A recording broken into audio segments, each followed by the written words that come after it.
percaya bahwa kita adalah orang-orang yang sangat dikasihi oleh Tuhan. Karena oleh anugerahnya kita di dalam keadaan yang baik, sekalipun di dalam kondisi yang tidak kita inginkan. Tetap semangat, tetap sehat, dan tetap di dalam perlindungan Tuhan.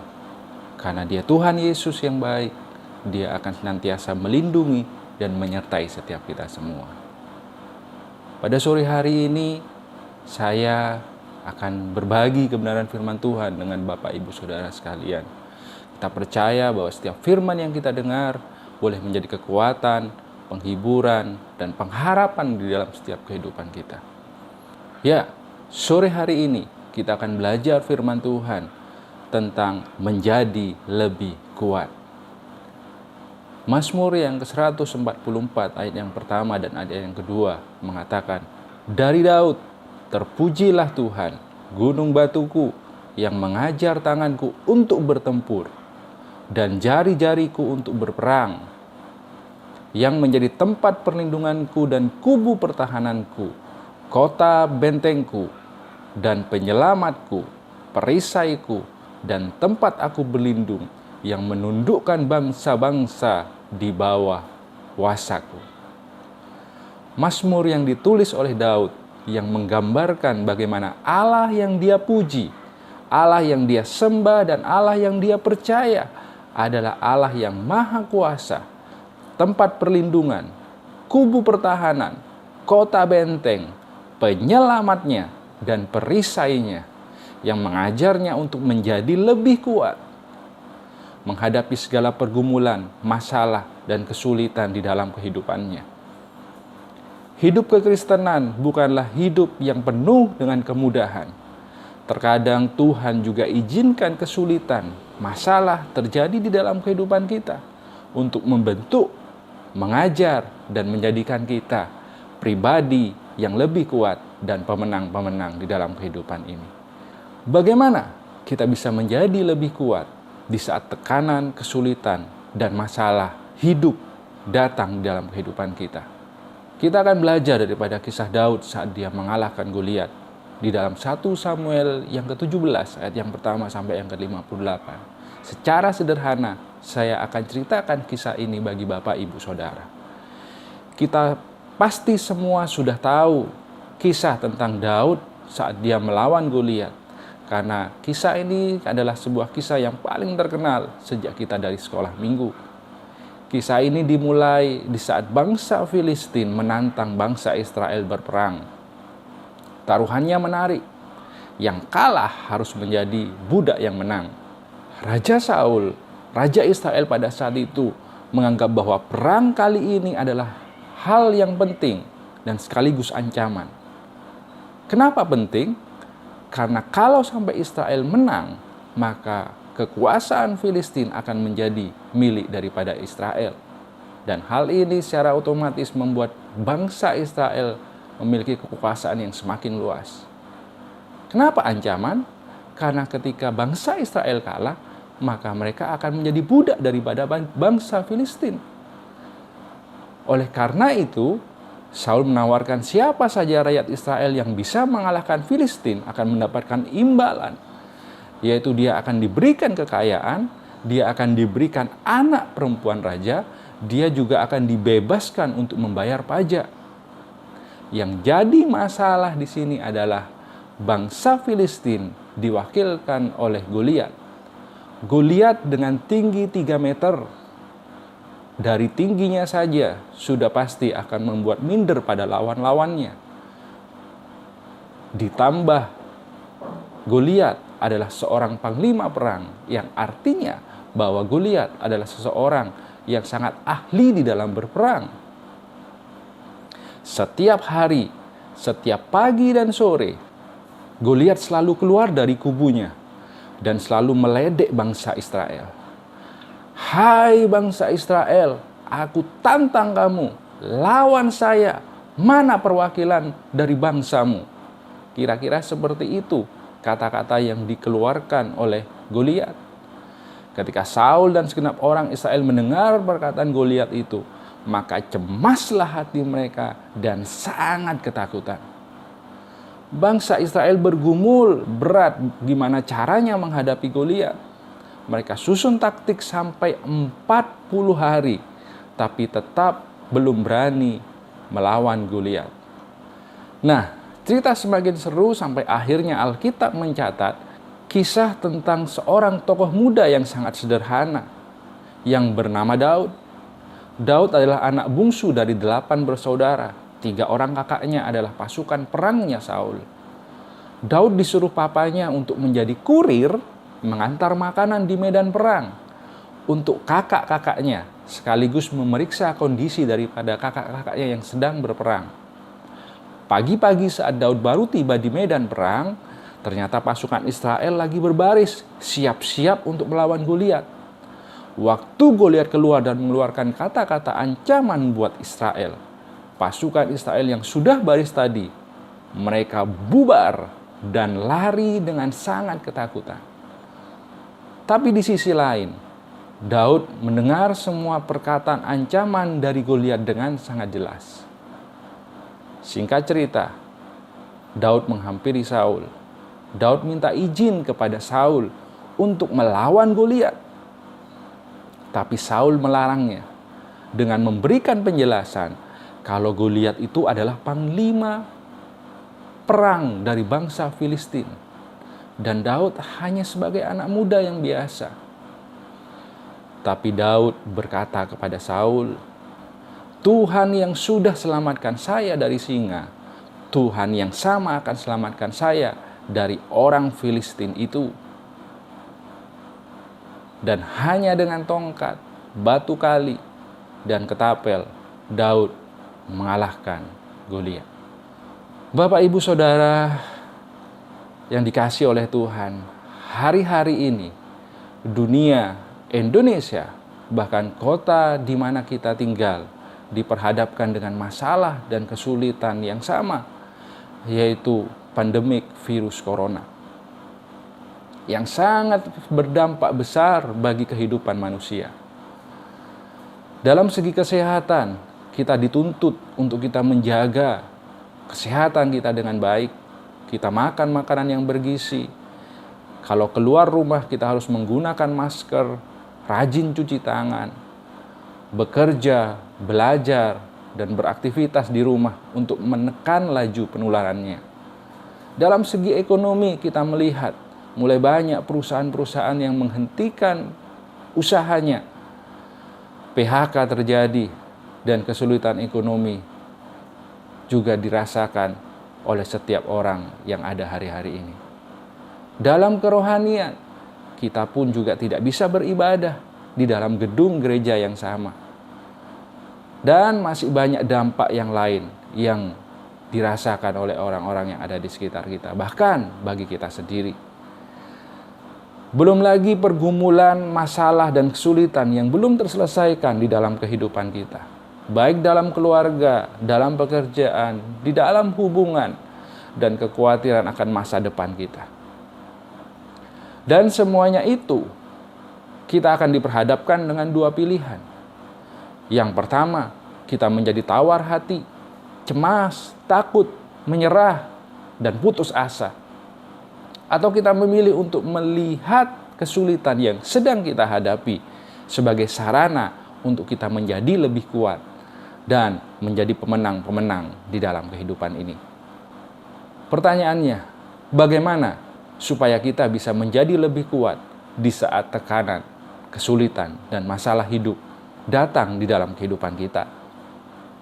Yang pertama adalah, mari kita melihat masalah dengan sudut pandang yang berbeda. Masalahnya mungkin sama, tapi kita bisa melihat dengan sudut pandang yang berbeda. Maka hasilnya juga pasti akan sangat berbeda. Norwegia punya pepatah yang sangat bagus. Mereka berkata, tidak ada cuaca yang buruk, yang ada hanyalah pakaian yang keliru. Kita tahu bahwa Norwegia adalah salah satu negara yang mempunyai cuaca paling ekstrim di dunia. Dengan suhu yang sangat ekstrim itu, mereka berkata bahwa tidak ada cuaca yang buruk selama mereka memakai pakaian yang tepat. Demikian pula dengan kehidupan kita. Ketika Tuhan izinkan masalah itu terjadi, kita harus melihat dari sudut pandang yang berbeda, yaitu sudut pandang Allah. Seperti apa orang Israel melihat Goliat? Mereka melihat Goliat sebagai raksasa yang akan dengan mudah mengalahkan mereka. Itulah yang membuat mereka menjadi takut dan tawar hati. Daud melihat Goliat dengan sudut pandang yang berbeda.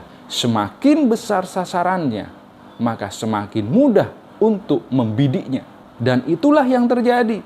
Bidikan Daud tepat mengenai dahi Goliat, sehingga Goliat roboh dan Daud dengan mudah untuk membunuhnya. Itulah yang disebut dengan melihat masalah dengan sudut pandang yang berbeda. Masalahnya boleh sama, tapi jika kita melihatnya dengan perspektif ilahi, dengan sudut pandang Tuhan, maka kita akan memiliki keberanian dan kesanggupan untuk menghadapi masalah itu. Sehingga kita bisa berani berkata bahwa pencobaan-pencobaan itu biasa dan tidak melebihi kekuatan kita. 1 Korintus yang ke-10 ayat yang ke-13 dikatakan di sana, pencobaan-pencobaan yang kamu alami ialah pencobaan-pencobaan biasa yang tidak melebihi kekuatan manusia.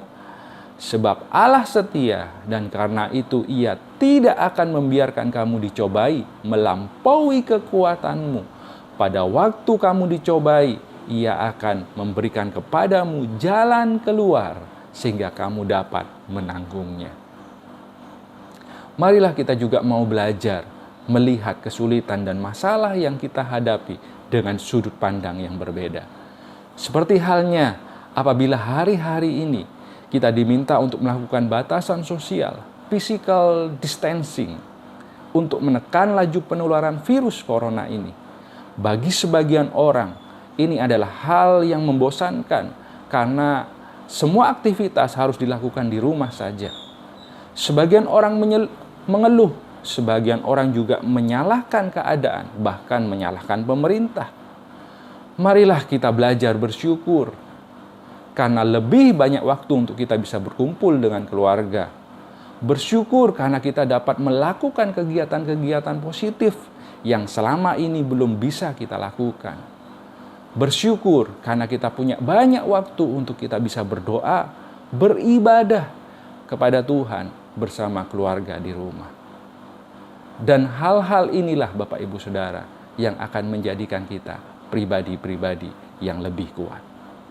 Hal yang kedua, untuk kita bisa menjadi lebih kuat di saat masalah dan kesulitan itu datang di dalam kehidupan kita adalah miliki pembanding yang benar dalam setiap masalah. Dengan pembanding yang benar, maka masalah itu bukan untuk ditangisi, tapi untuk dirayakan. Saya akan bertanya kepada Bapak Ibu Saudara sekalian. Menurut Bapak Ibu Saudara sekalian, raksasa itu besar atau kecil? Meski saya tidak dapat melihat Bapak Ibu Saudara, tapi saya percaya bahwa Bapak Ibu Saudara akan menjawab bahwa raksasa itu adalah besar dan tidak ada raksasa yang kecil. Ya, meski demikian, apakah Bapak Ibu percaya kalau saya mengatakan kepada Bapak Ibu Saudara bahwa raksasa itu kecil? Nah, sebelum saya menjelaskannya, saya ingin kembali bertanya kepada Bapak Ibu Saudara. Apakah utang 100 juta itu besar? Jawabannya tentu saja adalah relatif, tergantung daripada pembandingnya. Jika pembandingnya adalah orang yang memiliki penghasilan pas-pasan, maka berhutang 100 juta itu menjadi sebuah raksasa. Menjadi sebuah masalah yang sangat menakutkan buat dia. Namun jika pembandingnya adalah orang kaya yang sudah bermain di angka miliar, maka utang 100 juta itu dia anggap sebagai sesuatu yang kecil dan sepele. Segala sesuatu tergantung dengan pembandingnya. Kembali dengan pertanyaan saya yang semula tadi, raksasa itu besar atau kecil? Maka jawabannya adalah relatif, tergantung dari pembandingnya. Saul dan bangsa Israel melihat Goliat sebagai raksasa yang sangat besar.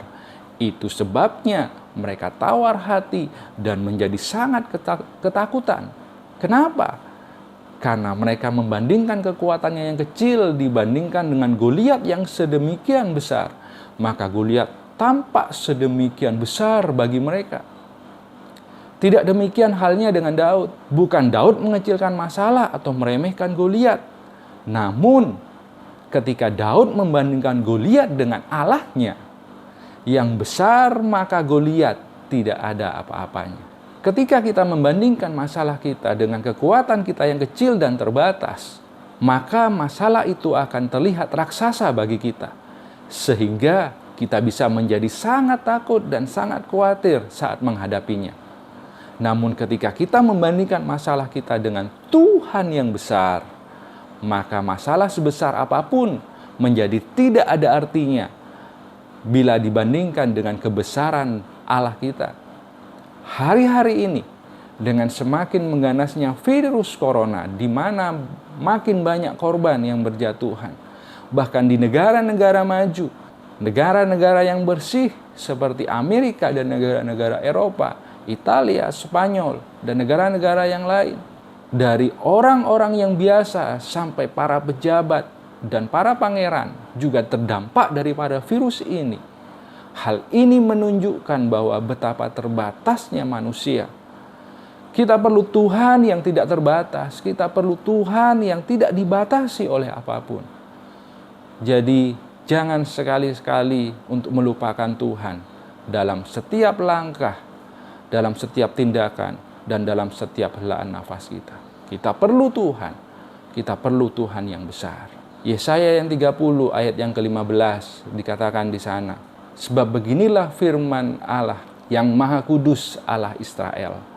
Dengan bertobat dan tinggal diam, kamu akan diselamatkan. Dalam tinggal tenang dan percaya terletak kekuatanmu.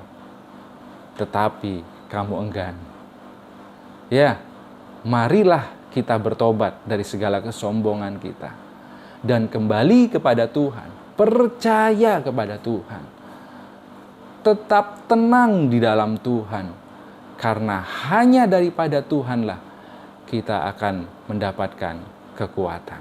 Sebuah pujian yang sangat memberkati berjudul Waymaker. Sebuah pujian yang dinyanyikan oleh Michael W. Smith.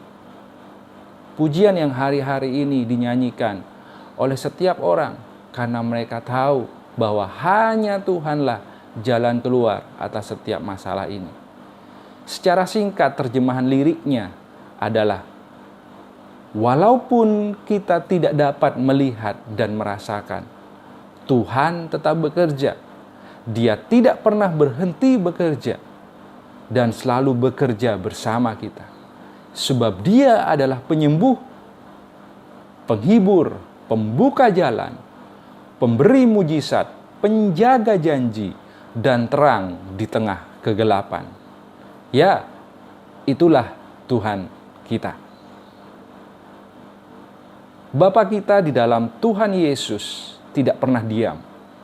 Bahkan di saat kita merasa Dia diam, di saat kita tidak bisa melihat jalannya, Dia tetap bekerja. Ya, Dia sedang dan terus mengerjakan rencana dan janjinya untuk digenapi dalam setiap kehidupan anak-anaknya yang menaruh iman dan kepercayaan kepadanya di dalam Tuhan Yesus Kristus, terlepas dari apapun yang sedang kita rasakan. Marilah Bapak Ibu Saudara, melalui setiap kesulitan-kesulitan yang sedang kita hadapi hari-hari ini, biarlah kita tetap menjadi pribadi yang semakin hari boleh semakin kuat. Kuat bukan karena kita lari dari masalah, tapi karena kita tahu bahwa badai dan kesulitan yang kita hadapi itu akan menjadi kita semakin kuat.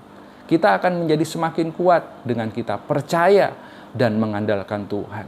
Kita percaya bahwa Tuhan pegang kendali atas segala keadaan dan atas segala kehidupan kita. Kita berdoa semoga badai virus ini boleh cepat berlalu dan kita percaya kemuliaan Tuhan dinyatakan di dalam setiap kehidupan kita. Tuhan Yesus memberkati Bapak Ibu Saudara. Amin. Mari kita berdoa. Bapa kami yang dalam kerajaan surga, mengucap syukur buat kesempatan yang Tuhan berikan buat kami untuk kami boleh mendengar firman-Mu Tuhan. Kami percaya kekuatan yang baru Tuhan berikan buat kami. Kami boleh menjadi pribadi-pribadi yang lebih kuat menghadapi setiap kesulitan, masalah, dan pergumulan hidup yang kami hadapi Tuhan. Terima kasih Tuhan Yesus. Doa kami Tuhan, kiranya Tuhan yang semakin pulihkan keadaan kami, Engkau pulihkan keadaan bangsa kami, Engkau pulihkan keadaan dunia ini Tuhan, dari segala macam sakit penyakit, virus corona yang sedang ada hari-hari ini Tuhan. Dan kami percaya kemuliaan Tuhan dinyatakan atas kami semua. Terima kasih Bapa, doa kami juga untuk setiap jemaat-Mu Tuhan. Mereka boleh tetap kuat di dalam Tuhan, tetap setia di dalam Tuhan. Bahkan mereka juga diberikan kesehatan, perlindungan yang ajaib yang daripada Tuhan, yang menjauhkan mereka dari segala sakit penyakit, bahkan dari segala hal-hal yang jahat. Terima kasih Tuhan Yesus, kami mengucap syukur kepadamu. Biarlah kasih karunia, anugerah, damai sejahtera, sukacita yang daripada Tuhan senantiasa menyertai setiap kami semua. Di dalam nama Tuhan Yesus kami berdoa. Haleluya. Amin.